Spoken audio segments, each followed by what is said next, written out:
Welcome back to Old School Sports and our Out of the Park Baseball 26 series Rescue the Rockies. And the 2034 to 2035 free agent period is officially underway today.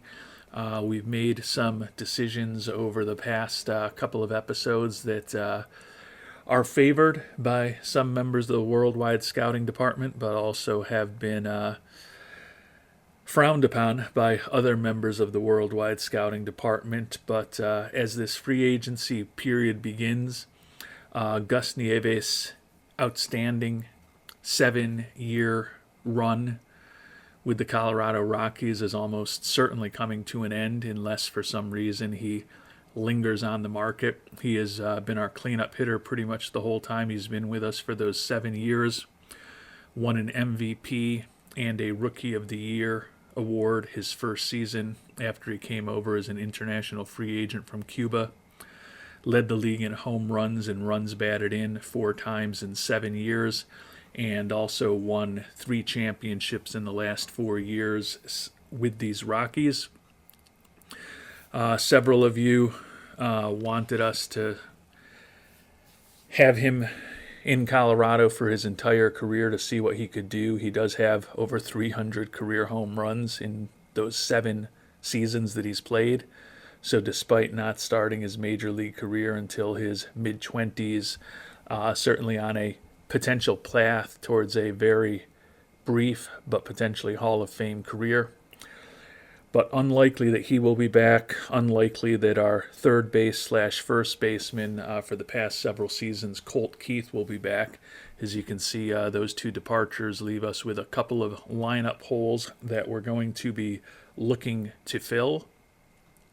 A lot of support from the Worldwide Scouting Department to potentially go after Paul Skeens, who would certainly be a very interesting pitcher to add to our staff, but he is now much older in this OOTP universe heading into the 2035 season than he is in the real world today, and not quite the same pitcher that he is in the real world today.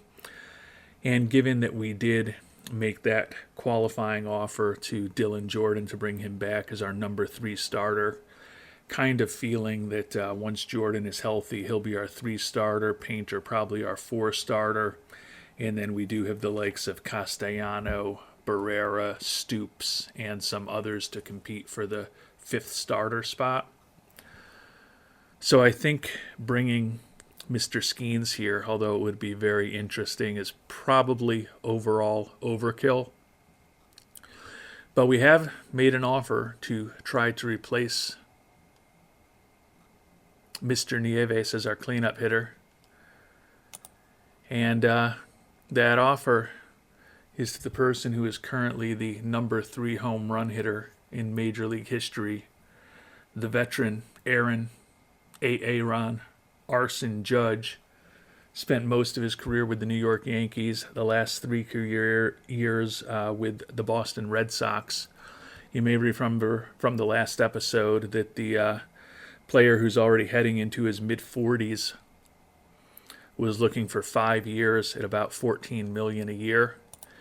We did make an offer to him much less, 3 years, $36 million for the 42-year-old Judge, who will be 43 early next year. He is wrecked physically, strikes out a ton, no speed, not good defensively, and at least in this world, he is a poor leader. But he still can hit some home runs, and he is still an extremely popular player whose acquisition could help offset the fan interest hit that we're likely to take when Nieves leaves.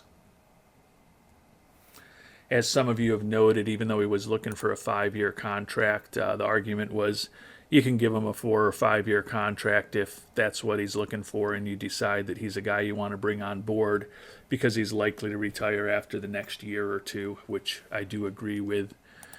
Judge, as we sit here in November of 2024, sits at 720 career home runs. So he is trailing just Barry Bonds and Hank Aaron on the all-time home run list. Probably needs 2 healthy seasons as a DH to pass them both. Certainly playing in Colorado could help give his numbers a boost. And all rise, Aaron Judge is going to be our initial primary focus. If Nieves happens to linger on the market, because there are some younger, very talented outfielders also out there in Chorio, Johansson, and Jenkins, maybe we could pivot back to him. Also got a recommendation to investigate Dante Nori at about $10 million a year, which was a really good idea. But ultimately, he looks very similar to the young outfielder, Anthony Pack Jr., who we just signed to an extension. Pack Jr. is a little younger, a little better with the bat, a little faster, not quite as good defensively, and we signed him for less than the money that Nori is looking for. But if we didn't have an answer in center field, someone like Nori would be very interesting to us right now. For the time being, we're feeling pretty good about our pitching staff. As I noted, Skeens is probably the most interesting guy out there with a demand of $18 million. That could end up going higher, wouldn't shock me. May keep an eye on the relief market, but don't know that there's necessarily anyone we're obsessed with getting. So it's conceivable that we're going to have a good investment in scouting and player development this upcoming year, and some money to potentially boost this win now team as we get closer to the trade deadline. And we also do anticipate having to set aside a little more money for draft picks, given the probably 95% plus probability at this point that Gus Nieves will be leaving us, and we will be getting compensatory picks in return for him. Focus in this episode is probably going to be to see what happens in the early stages of the free agent market, work through the Rule 5 draft, winter meetings before that, and then take a look at the international amateur free agent class, and hopefully finish the episode opening things up to the worldwide scouting department for some thoughts on what we should do with the 2035 IAFA class. And we've simmed ahead to the start of the winter meetings. We had never gotten any feedback from Mr. Judge, but we have officially signed Judge to likely finish his career in Colorado. Mentioned 3 years, $36 million. I don't think any of you who have followed me over the years will be surprised to know that it's a deal where those second and third potential years are team options for us. So it's really a year-to-year deal for us. If he decides he's interested in coming back after this upcoming season, then we've got the option as to whether or not we want him back at $12 million. So he is certainly not what Gus Nieves is today, but a lot cheaper than we think Nieves is going to end up being. And as you probably saw, the fans' amazing reaction to him coming on board, although that amazing reaction was only a 1-point bump in fan interest to 97. So hopefully that means that when the fans are devastated that Mr. Nieves leaves us at some point in the not too distant future, hopefully it will only lose a point or two of fan interest from that departure as well. But we will cross that bridge when we get to it. In the middle of the winter meetings right now, spending a little time perusing the trade market a bit, but we really don't have a ton of holes on this team as a team that's won 3 of the last 4 World Series and just added one of the greatest sluggers in baseball history. Admittedly, it's soon to be 43 years old. But it'll be interesting to see if playing in Colorado allows Judge to get past both Aaron and Bonds, the last 2 guys that he's still chasing on the all-time home run list.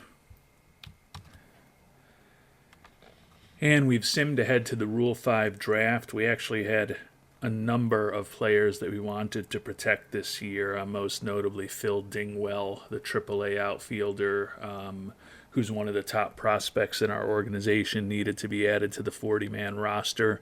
And with the addition of Judge and some other players that we didn't want to risk losing, our major league or our supplemental roster, or whatever the proper terminology is for the expanded 40-man roster, is full with 40 players at this point. So we may lose a guy or two in the organization to the Rule 5 draft, but we will not have the opportunity to pick anybody up, unfortunately. There was no one at the bottom end of that 40-man roster that we wanted to release.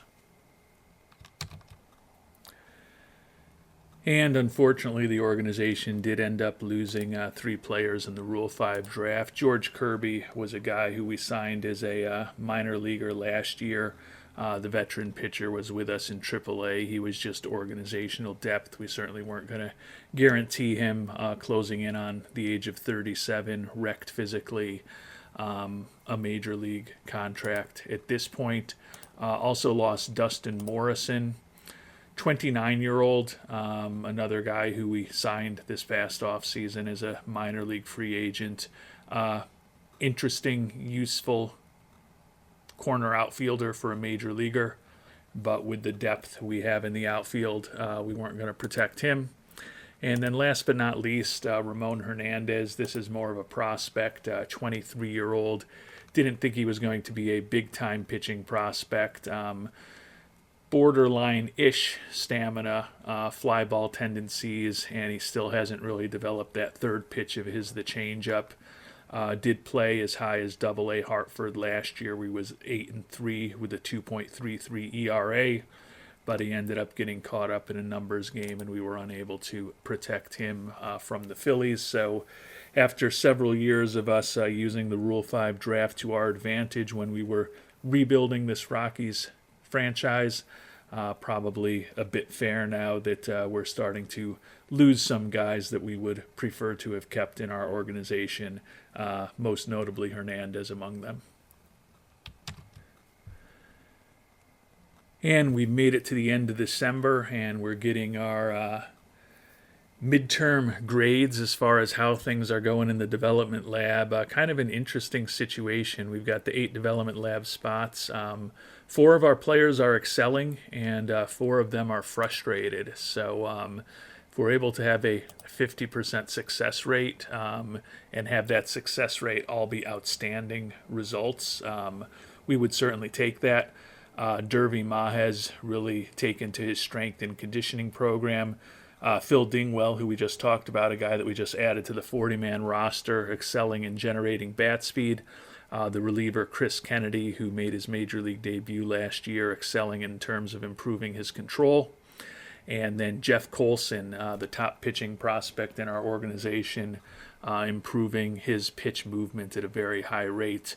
Adonis Valer, Mike Castro, Kevin Roberts, and Leo Martinez, unfortunately, are all frustrated with their programs, but doesn't look like anyone is having an absolute horrible time in terms of their performance. So if we were able to get 4 excelling results and just have 4 other programs that ended up being a waste of time but didn't result in any regression, that would be a pretty outstanding off-season in the development lab for our Colorado Rockies.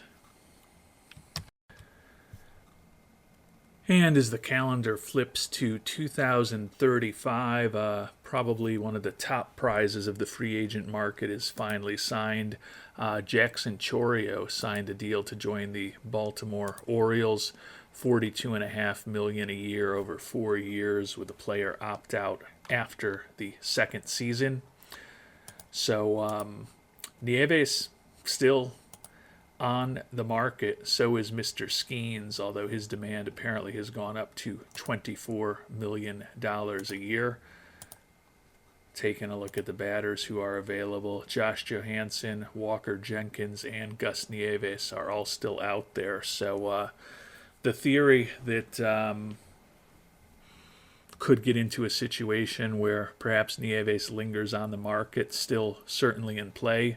our old buddy Adile Amador out there, and so is Dante Nori. Again, we don't need him, but if we got to a situation with his profile, particularly that great defense, where he was willing at some point to maybe just do a 1-year deal or a shorter deal with options, which he's getting close to right now, might be worth bringing on board just along with Judge as a bridge to some of those younger outfielders in our organization. That being said, with the potentially outstanding result that Phil Dingwell might be on his way to in the development lab, you could argue that with Miller in left field, Pack Jr. in center, Roberts Jr. in right, Judge at DH, Ryan Stone at first base, that we don't need a ton of help in the outfield at this point. And as we close in, just a few days away from the international amateur free agent signing period, our old buddy Adile Amador, 4-year, $40.8 million deal with the Las Vegas Athletics.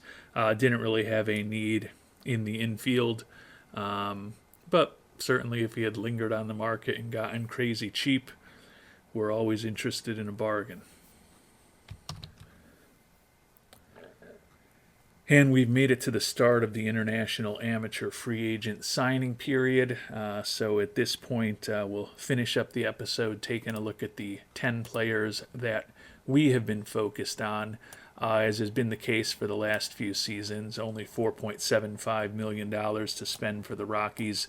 So a far cry from the early years of this playthrough when we were coming off of a historically bad season for the Rockies in this real year of 2025 that we're still in. And they also had one of the lower budgets in baseball. We're now a mid-pack team in terms of our budget and payroll. And we are a premier team in terms of our record on the field. So if there's somebody that we really fall in love with, that we really want to get, the theory is probably to offer them every penny that we can right from the start and hope from the best. Only one pitcher that we've really been focused on, that's the starting pitcher, Carlos Cushion Sotelo. Not the greatest personality, high financial ambition, and low loyalty combined with low leadership. But he is a 16-year-old who we think could be hitting triple digits on the radar gun with very good stamina and a potentially brilliant 4-pitch arsenal, particularly if that changeup developed. Think that his stuff could be electric with plus movement and average-ish control for the right-handed pitcher. He is looking for $3.4 million, though. I tend to think we will probably focus a bit more on the 5 hitters that we have been focused on scouting up. We'll start at the bottom, at least in terms of where our scout thinks their ceilings are. That's the center fielder, Oscar Menendez. Nice outfield range, like the high leadership and loyalty, slightly above average speed. He is durable, ultimately a pretty average hitting profile with the exception of some really good gap power. He's a guy who is, we brought him through the international training camps that we had. Kind of looked worse and worse each time, but there were some higher regarded players with pretty bad personalities, so we continued to scout him. Second baseman, Ivan Pudge Rodriguez, although that's not this Ivan's nickname, and at 6 foot, $170, probably not all that pudgy. Not a great defensive-looking second baseman, average in terms of his speed. I do think that the contact and the batting eye could both be above average. Rodriguez looking for $1.3 million, could be a more bargain-oriented player to mix in if we strike out going after a big-time guy. Part of the reason we continued to scout him. Similar story with the catcher Tony Estrada, only looking for $2 million. Solid defensive player, a lot of personality traits that are positive, and a pretty good contact hitter in terms of his potential. But the gap power, the home run power, and the eye all looking below average for Bucky Estrada. Getting into some of the higher end prospects now, and these will be the last 6 that we talk about. Center fielder Manny Sanchez, looking for $3 million. Sanchez, excellent outfield range, although his error rating and his arm aren't particularly good. Interestingly, he's also got blazing speed, although, well, not blazing speed, but very good speed, although his actual stealing and base running instincts aren't that good. Good potential bunter and a pretty interesting bat with potentially outstanding contact and gap power and solid home run power and a decent eye if Sanchez fully develops. Daniel Laarchabadelli, dual Venezuelan and Italian citizen. Pretty interesting looking defensive prospect. Like the high adaptability, although with that introverted personality, low leadership, low loyalty, high financial ambition. Pretty good speed, decent stealing instincts, and we think he could be a slightly above average contact hitter and eye, to go with great gap power and above average home run power. So Daniel Laarchabadelli, interesting left-handed hitting infielder to consider at a price tag of $3.4 million. The last 4 players we're going to talk about all have 80 potential, according to our scout. Start with the 17-year-old center fielder Dave Rodriguez. Mixed personality, like the high adaptability and work ethic. Don't love the low leadership and high financial ambition. Looks like a corner outfield type as far as his defensive skills, but a guy whose gap power, home run power, and ability to draw walks could all be well above average to go with a decent contact hitting bat.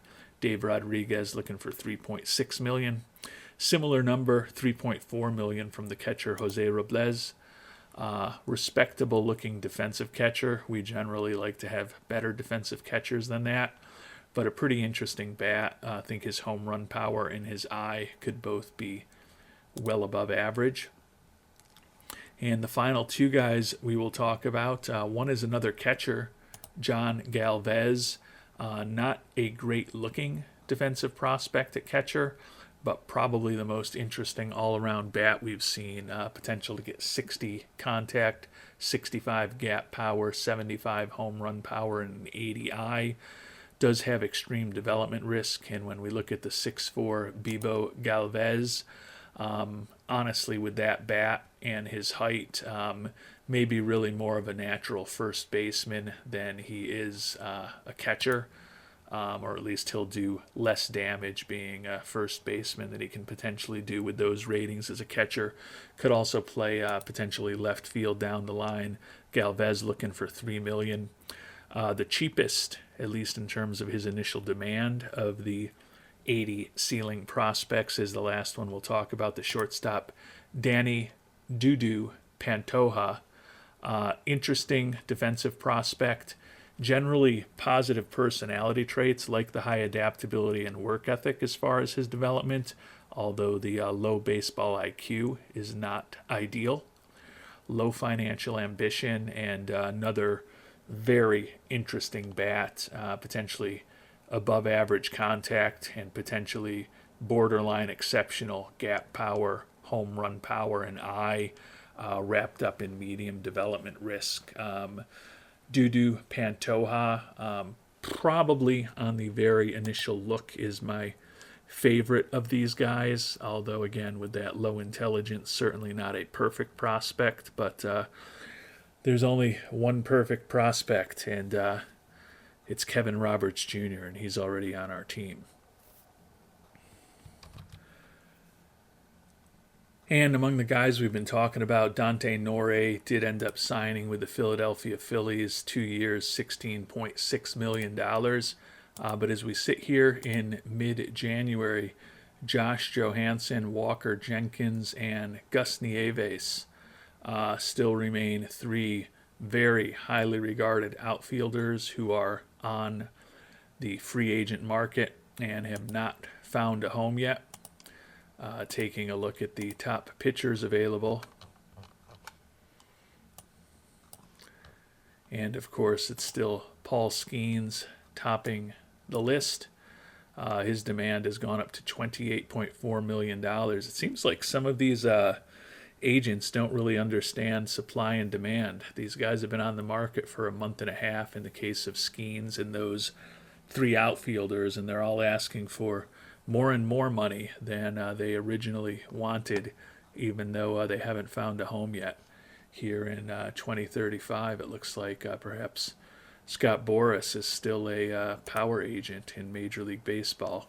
Skeens would certainly be interesting, but at that type of price tag and given the depth we have in the rotation, as we talked about, just doesn't make a ton of sense right now. But we'll continue to monitor the market for the likes of Skeens, Hunter Brown.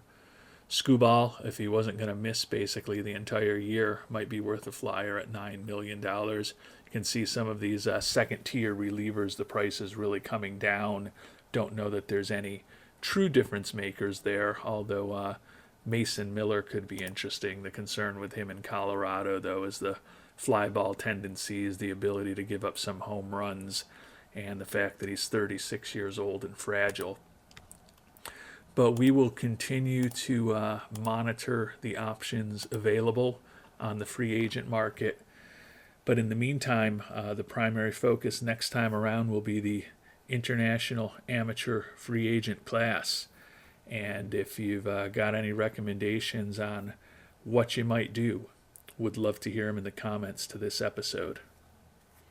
Until the next time, thanks so much for watching, and hope you have a great day.